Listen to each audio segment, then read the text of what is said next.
Hi, welcome to my YouTube channel Avani institute. मेरा नाम है अंशु मिश्रा और मेरी ओर से आप लोगों को good morning, good afternoon, good evening. मेरा मतलब आप जिस भी समय इस वीडियो को देख रहे हैं। आज के वीडियो में हम क्लास 8 का चैप्टर 2.1 का क्वेश्चन सॉल्व करेंगे। चैप्टर 2.1 में इक्वेशन के बारे में क्वेश्चन है। इक्वेशन यानी समीकरण। समीकरण को हल करने के लिए दिया गया है। समीकरण को कैसे आप पहचानिएगा, इसका वीडियो हम ऑलरेडी बना चुके हैं। अगर आप लोग समीकरण को नहीं पहचानते हैं, व्यंजक को नहीं पहचानते हैं, उसके पद को नहीं पहचानते कि एक पूरे समीकरण जो अभी आप हल करने वाले हैं उसमें कितने टर्म्स हैं यानी कितने पद हैं, उसमें व्यंजक कौन से हैं यानी व्यंजक किसको कहेंगे, पूरा इक्वेशन यानी कि समीकरण किसे कहेंगे, एक्सप्रेशन यानी व्यंजक किसे कहेंगे, तो ये सब समझने के लिए आप उस वीडियो पर जाके देखिए। वीडियो खोलिए, देखिए। उस वीडियो में हम सारा चीज बताए हुए हैं। बेसिकली आप लोग को इक्वेशन समझने से संबंधित हर एक बात उसमें बताए हुए हैं और उसके बाद आप लोग उस वीडियो को देख लीजिएगा, तब इस क्वेश्चन को सॉल्व करने में आप लोग को बहुत आसानी होगी। चलिए अभी हम क्वेश्चन को सॉल्व करते हैं। क्वेश्चन आपका ये है 3x - 3 = 15। इस क्वेश्चन को आप ध्यान से देखिए कि क्वेश्चन क्या कह रहा है। आपको चैप्टर 1.1 में डिस्ट्रीब्यूटिव प्रॉपर्टी सॉल्व करने के लिए सिखाए थे, या आप लोग अगर चैप्टर 1.1 का क्वेश्चन सॉल्व कर चुके हैं तो उसमें आप लोग डिस्ट्रीब्यूटिव प्रॉपर्टी यानी कि वितरण नियम के आधार पर क्वेश्चन को सॉल्व किए होंगे। तो ये चैप्टर 1.1 में क्यों समझाया गया था, ये आप लोग कभी समझे हैं कि वो चैप्टर 1.1 में ही डिस्ट्रीब्यूटिव प्रॉपर्टी क्यों समझाए? उसका ही प्रयोग हम करने वाले हैं आगे हर एक चीज में, यानी वही डिस्ट्रीब्यूटिव प्रॉपर्टी, जितना भी प्रॉपर्टीज है सबका प्रयोग हम करेंगे धीरे धीरे। अभी हम इक्वेशन सॉल्व कर रहे हैं, उसमें भी डिस्ट्रीब्यूटिव प्रॉपर्टी के फॉर्म से ही हम सॉल्व करेंगे। कहिए कैसे? ये जो 3 है ब्रैकेट से बाहर है। डिस्ट्रीब्यूटिव प्रॉपर्टीज में भी हम यही बताए थे कि ब्रैकेट से बाहर जो संख्या है वो ब्रैकेट के अंदर वाली हर एक संख्या से क्या होगा, मल्टीप्लाई होगा। देखिए हम अभी वैसे ही करेंगे। तो इसीलिए आप लोग को पहले ही ये डिस्ट्रीब्यूटिव प्रॉपर्टीज, सारे प्रॉपर्टीज का हम ये सब अभी तो नहीं चर्च कर सकते हैं, लेकिन सारे प्रॉपर्टीज के बारे में ऑलरेडी चैप्टर 1.1 में ही चर्च किया गया है। अभी 2.1 में आने पर आप लोग को परेशानी नहीं होनी चाहिए। परेशानी उन्हीं बच्चे को होगी जिनका बेस ही कमजोर है। जिनका बेस मजबूत है उनको कभी परेशानी नहीं हो सकती है। तो चलिए स्टार्ट करते हैं क्वेश्चन सॉल्व करना। इस क्वेश्चन को सॉल्व करने से पहले हम या का चिन्ह लगाते हैं। इस चिन्ह को हम क्या कहते हैं? या कहते हैं। तो ये या क्यों लगाए? यहाँ इक्वल टू भी लगा सकते थे, तो क्यों नहीं लगाए? क्योंकि आगे क्वेश्चन में हमें इक्वल टू लगाना पड़ेगा और हम 2 बार इक्वल टू का साइन यानी बराबर का साइन नहीं लगाते हैं। ठीक है, बराबर का साइन हम 2 बार नहीं लगाते। यहाँ या का चिन्ह लगा दिए। अब देखिए इस 3 में हमें क्या करना है? x को भी गुना करना है और इस 3 से हमें 3 को भी गुना करना है। तो हम पहले x को गुना करते हैं, तो 3x, 3 से x को मल्टीप्लाई करने पर 3x हुआ। माइनस का साइन है, साइन दिए माइनस का, और इस 3 से फिर 3 को मल्टीप्लाई किए तो 9 हुआ। ये मल्टीप्लाई ही क्यों किए? डिस्ट्रीब्यूटिव प्रॉपर्टी को आप याद कर लीजिए। हम डिस्ट्रीब्यूटिव प्रॉपर्टीज में आप लोग को क्या बताए हैं उसको एक बार देख लीजिए, उसके बाद ये खुद ही समझ में आ जाएगा कि हम यहाँ पे मल्टीप्लाई क्यों किए। ठीक है, अब है इक्वल टू का साइन। इक्वल टू का साइन लगाए, इक्वल टू 15, ये 15 इक्वल टू। ठीक है, अब देखिए हमें वैल्यू किसका निकालना है? इस x का वैल्यू निकालना है। तो यहां हम 3x पहले लिख देते हैं। इक्वेशन सॉल्व करने में कांस्टेंट को एक साइड रखते हैं और वेरिएबल को एक साइड रखते हैं। तो कांस्टेंट पहले धीरे धीरे ले जाएंगे, एक बार में ही अगर हम सबको ले जाएंगे तो क्या होगा, दिक्कत हो सकता है। इसलिए हमें क्या करना है, धीरे धीरे ले जाना है। तो मेरा ये जो है इक्वल टू के बाद 15 है, इस 15 के साथ हमें किसको रखना है?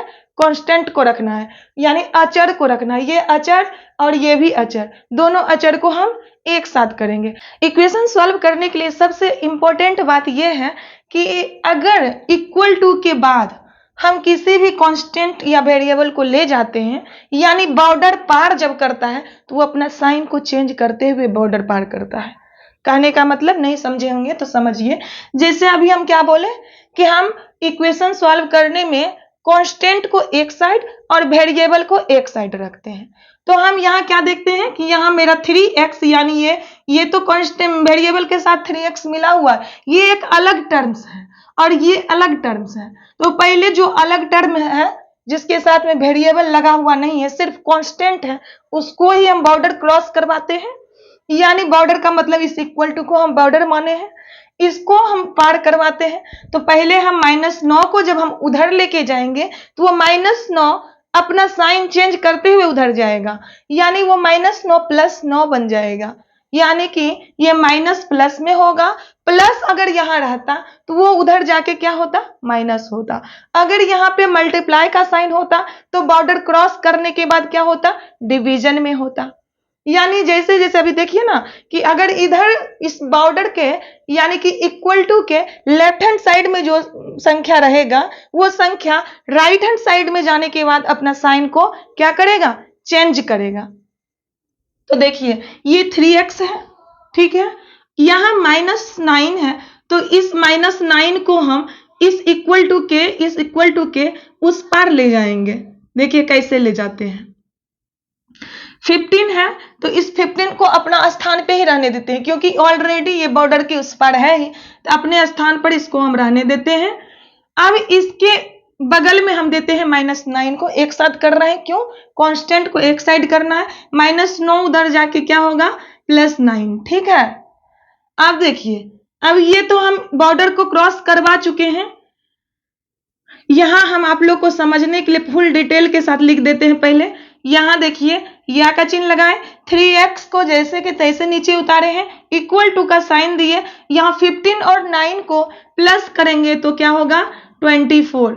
इतना तक तो सॉल्व हो चुका है। अब क्या करेंगे, हम बोले थे ना अभी कि धीरे धीरे हम क्या करेंगे, सबको बॉर्डर के उस पार ले जाएंगे। क्यों, क्योंकि हमें कांस्टेंट को एक साइड रखना है और वेरिएबल को एक साइड रखना है। यानी जो चर राशि है मेरा वो चर राशि जो है वो एक साइड और अचर राशि जो है वो एक साइड रहेगा। देखिए या का चिन्ह फिर लगाएंगे, यहां वेरिएबल मेरा है x, उस x का वैल्यू निकालना है, x बराबर, अब देखिए यहां जो ये 3x आया, कहां से आया, ये 3 जो है x से मल्टीप्लाई होके आया, यानी ये 3x जो है किस पोजीशन में है, मल्टीप्लाई के पोजीशन में है, गुना के पोजीशन में है। हमें x का वैल्यू निकालना है, x इक्वल टू ये 3 है मल्टीप्लाई में, उधर जाके डिवाइड में होगा, उधर जाके इस 24 को अपने जगह पे ही हम रहने देते हैं, यानी ये 24 अपने जगह से हिलेगा नहीं। हमें वैल्यू निकालना है, इसको चेंज करना था, इस कांस्टेंट को हमें क्या करना था, बॉर्डर क्रॉस करवाना था। तो हम मल्टीप्लाई सभी डिवीजन में जाएगा, यानी डिवीजन में आ गया। देख रहे हैं, ये डिवीजन के पोजीशन में आ गया। यहां ये 3 था x के साथ, यानी वेरिएबल के साथ था, किस पोजीशन में, मल्टीप्लाई के पोजीशन में, यानी गुना के पोजीशन में। और जैसे ही हम इक्वल टू के बाद दिए हैं तो वो साइन क्या हो गया, वो आ गया किस पोजीशन में, डिवीजन के पोजीशन में, ठीक है। अब हमें जो इसका जो वैल्यू निकलेगा वही मेरा x का वैल्यू होगा। देखिए यहां 3 से हम 24 को डिवाइड करते हैं, 3 8 जा 24, यानी 8 बार में कट गया है। x का वैल्यू मेरा है x इक्वल टू 8। यही मेरा आंसर है 1 नंबर का, यही मेरा आंसर है क्वेश्चन नंबर 1 का। इस विधि से, इस नियम से तो आप सीख लिए हैं। एक और नियम है, ये जो अभी हम नियम बता रहे हैं, इस विधि का क्या नाम है, पक्षांतरण विधि। तो इसको भी आपको सीख के रहना है। तो देखिए पहले हम क्वेश्चन को देख लेते हैं, क्वेश्चन को ठीक उसी तरह उसी पोजीशन में हम करेंगे, डिस्ट्रीब्यूट करेंगे, ठीक है। समझा रहे हैं बस, डिस्ट्रीब्यूटिव प्रॉपर्टीज का यहाँ कोई चर्च समीकरण में होता नहीं है, बट ये समझा रहे हैं कि आप प्रश्नावली 1.1 में जो क्वेश्चन सॉल्व किए थे उसमें कैसे किए थे, उसमें तो कोई वेरिएबल सिर्फ नहीं था, इस वेरिएबल के जगह पे संख्या दिया हुआ था, और संख्या जब दिया हुआ था तो आप लोग आसानी से सॉल्व किए। यहाँ पे क्या है, यहाँ उस संख्या के बदले में x दे दिया है और आपसे कह रहा है कि इस x का मान निकाल के हमको दीजिए। अगर आपको ऑलरेडी डिस्ट्रीब्यूटिव प्रॉपर्टी आपको आता है तो आप समझ रहे होंगे कि इस 3 को हमें अंदर वाली हर एक संख्या से मल्टीप्लाई करना है। यहां तक तो आपको समझ में आ रहा ही होगा अगर आप लोग चैप्टर 1.1 का सॉल्यूशन अच्छे ढंग से सीखे होंगे तब। ठीक है, चलिए स्टार्ट करते हैं। 3 को यहाँ x से मल्टीप्लाई करते हैं तो 3x हुआ। ठीक है, माइनस का साइन है माइनस का, और ये जो 3 है अंदर वाली हर एक संख्या से मल्टीप्लाई होगा तो 3 से भी मल्टीप्लाई होगा तो होगा ही। 3 जा क्या होगा 9 इक्वल टू 15। यहां तक समझने में कोई प्रॉब्लम नहीं होनी चाहिए आप लोगों को। अब आगे देखिए, ये पहली विधि तो आप लोग जानते हैं, दूसरी विधि है। इसमें आप लोग देखिए, हमें 3x का वैल्यू निकालना है। हमें क्या करना है 3x का वैल्यू निकालना है। तो हम यहां देते हैं 3x। आप लोग एडिटिव इनवर्स पढ़े होंगे चैप्टर 1.1 में। आप लोग एडिटिव इनवर्स हम बता चुके हैं, उसका एक अलग से वीडियो बना चुके हैं। अगर आप एडिटिव इनवर्स को नहीं समझ रहे हैं तो उस वीडियो को आप देख लीजिए। देखिए वहां वही नियम जो है अभी हम यहाँ इस नियम में, इस विधि में फॉलो करेंगे। कौन सा नियम? एडिटिव इनवर्स का। तो 3x, अब यहां देखिए ये 9 जो है, ये क्वेश्चन में आपका जो 9 आया है, ये 9 किस पोजीशन में है? सबट्रैक्ट हो रहा है, यानी घटा के पोजीशन में। यहाँ घटाव का चिन्ह है, माइनस के पोजीशन में है। ठीक है, ये 9 जो है माइनस के पोजीशन में है। अब यहाँ ये सोचिए, तो हमें इस 9 को हटाना है ना। ये कांस्टेंट जो दिया हुआ है इसको कैसे हटा देंगे? ये यहाँ 3x के बगल से ये खत्म हो, कैसे करेंगे? तो ये यहाँ पे 0 आएगा। इस -9 में हम क्या जोड़ेंगे या क्या घटाएंगे तो 0 आ जाएगा। तो -9 है तो इसका उल्टा इनवर्स यानी कि रेसिप्रोकल, तो +9। यहाँ -9 में +9 को ऐड करते हैं तो यहाँ पे क्या आएगा? ये -9 0 आ जाएगा। कहिए कैसे? यहाँ साइन है माइनस का और यहाँ साइन है प्लस का, और प्लस साइन और माइनस का साइन जब मल्टीप्लाई होता है तो वो क्या बनता है? माइनस होता है।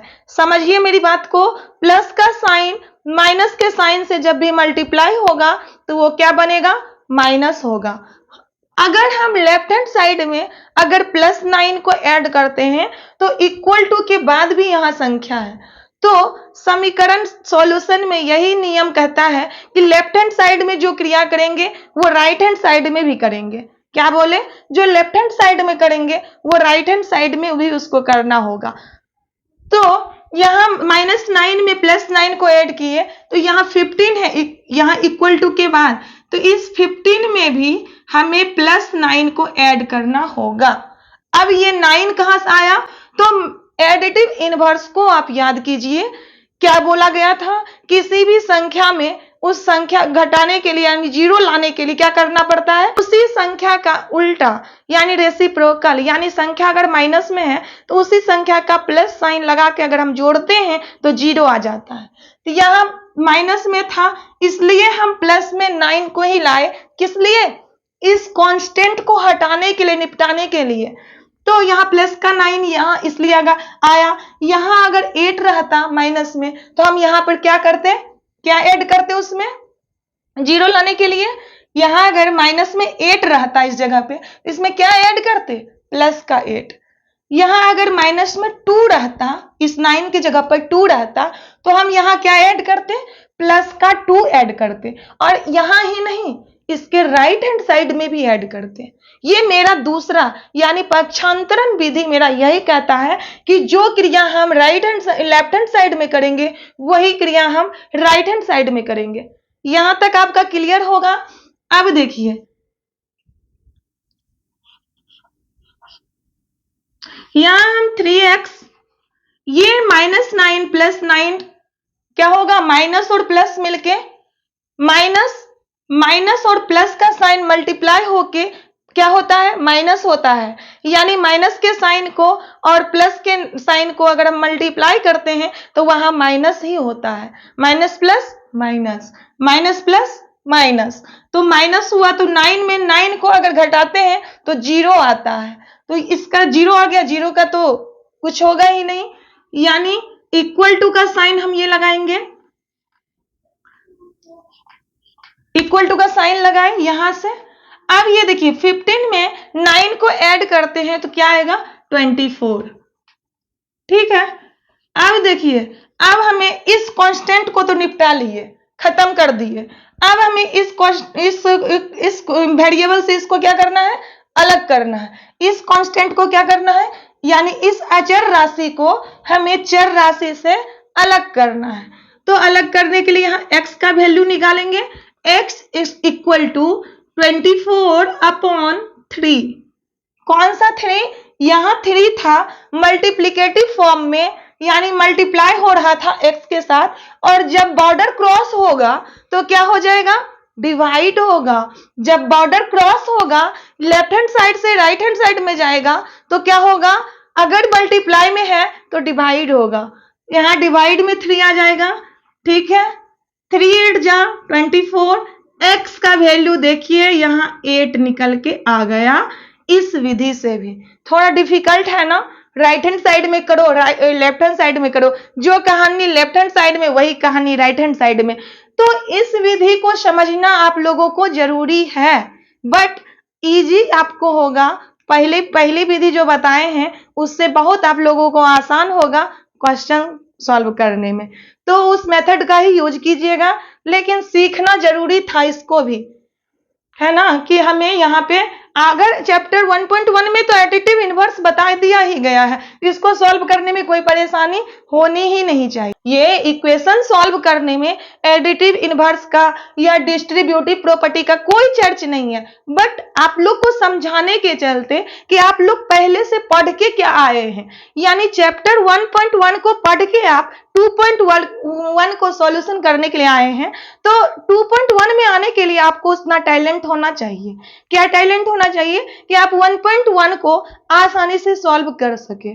तो अगर आप लोगों ने उस वीडियो को नहीं देखे होंगे तो प्लीज जाके उस वीडियो को देखिए, ऑलरेडी आपको सारा समझ में आ जाएगा कि हम 1.1 का सॉल्यूशन कैसे निकाले थे, और 2.1 में आने के बाद क्या वही क्रिया था ना डिस्ट्रीब्यूटिव वाला। ठीक है, तो यहां तक आपका क्लियर होगा। चलिए अगले क्वेश्चन को हम देखते हैं, इसका सॉल्यूशन हम कैसे निकालेंगे।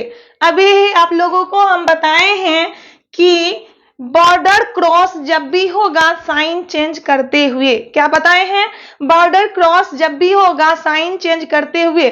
बॉर्डर क्रॉस का मतलब ये हमारा left hand side, equal to के साइन के बाद हो जाएगा क्या, राइट हैंड साइड। समझ रहे होंगे मेरी बात को, कहने का मतलब ये जो व्यंजक है, एक्सप्रेशन है, एक्सप्रेशन क्या है, इक्वेशन क्या है, वेरिएबल क्या है, कांस्टेंट क्या है, टर्म्स क्या है, ये सब जानकारी आप लोग को एक अलग वीडियो के माध्यम से हम दे चुके हैं, पूरे डिटेल में दे चुके हैं। और समीकरण को सॉल्व कैसे करते हैं अभी हम सीख रहे हैं। ठीक है, तो यहाँ लेफ्ट हैंड साइड में हम देख रहे हैं कि x के वैल्यू पूछ रहा है, यहाँ x है डिवाइड में। यहाँ देख रहे हैं इस वेरिएबल के साथ जो कांस्टेंट है वो डिवीजन के पोजीशन में है। ठीक है, पहले हम क्या करेंगे, x/2 को जैसे के वैसे लिखेंगे। हम अभी बोले ना कि धीरे धीरे कांस्टेंट को बॉर्डर क्रॉस करवाएंगे, एक बार करवाएंगे ना तो गुस्सा हो जाएगा, इसलिए हम धीरे धीरे करवाएंगे। तो x/2 इक्वल टू 15 को हम जैसे तैसे लिखते हैं, और चेंज किसे करवाना है, -7 को यहाँ छोड़ दिए लिखना। क्यों, क्योंकि बॉर्डर पार करवाना है। इस -7 को हम उधर ले जाएंगे तो आप लोग को ऑलरेडी माइंड में आ गया होगा कि बॉर्डर क्रॉस करेगा तो साइन चेंज होगा, यानी माइनस का साइन प्लस के साइन में चेंज होगा। यानी ये जो मेरा -7 है इधर आके +7 बनेगा। कोई दिक्कत आप लोगों को नहीं होनी चाहिए। यहां देखिए फिर से हम यहाँ x/2 डायरेक्ट क्वेश्चन सॉल्व कर सकते थे, आप लोग को समझने के लिए हम स्टेप बाय स्टेप सॉल्व करेंगे, ठीक है। 15 और 7 को ऐड करते हैं 22 आता है। कोई दिक्कत है यहां तक? नहीं है। चलिए आगे देखिए, x का वैल्यू निकालेंगे। क्या x का वैल्यू निकालेंगे तो यहाँ 2 को क्या करेंगे, बॉर्डर क्रॉस करवाएंगे। इस 2 को क्या करेंगे, हम अपने कांस्टेंट के साथ में रखेंगे भाई। तो यहाँ इक्वल टू हम दिए, ठीक है। और यहाँ 22 जो है अपने स्थान पर से खिसकेगा नहीं, ये 22 अपने ही जगह पे रहेगा। जरूरत है ये 2 को ना दूसरे यहाँ पे बॉर्डर क्रॉस करने का, तो ये अपना जो है ना वैल्यू बदल के जाएगा। यानी यहाँ डिवीजन के पोजीशन में है और जब इधर जाएगा तो क्या करेगा, मल्टीप्लाई, यानी कि गुना के पोजीशन में हो जाएगा। यहाँ भाग के पोजीशन में है, देखिए बटा में है। जब कोई भी संख्या बटा में रहता है तो वह क्या होता है, भाग के पोजीशन में रहता है। और इधर जब हम बॉर्डर क्रॉस यानी राइट हैंड साइड में इसको लेके जाते हैं तो ये मल्टीप्लाई के पोजीशन में हो जाएगा। समझ रहे होंगे आप, 22 अपने जगह पे है और इस 2 को इधर मल्टीप्लाई का साइन लेते हुए आया है, ठीक है। x का वैल्यू निकल के आ गया। यहां देखिए x का वैल्यू 44। यही मेरा क्वेश्चन नंबर 2 का सॉल्यूशन है।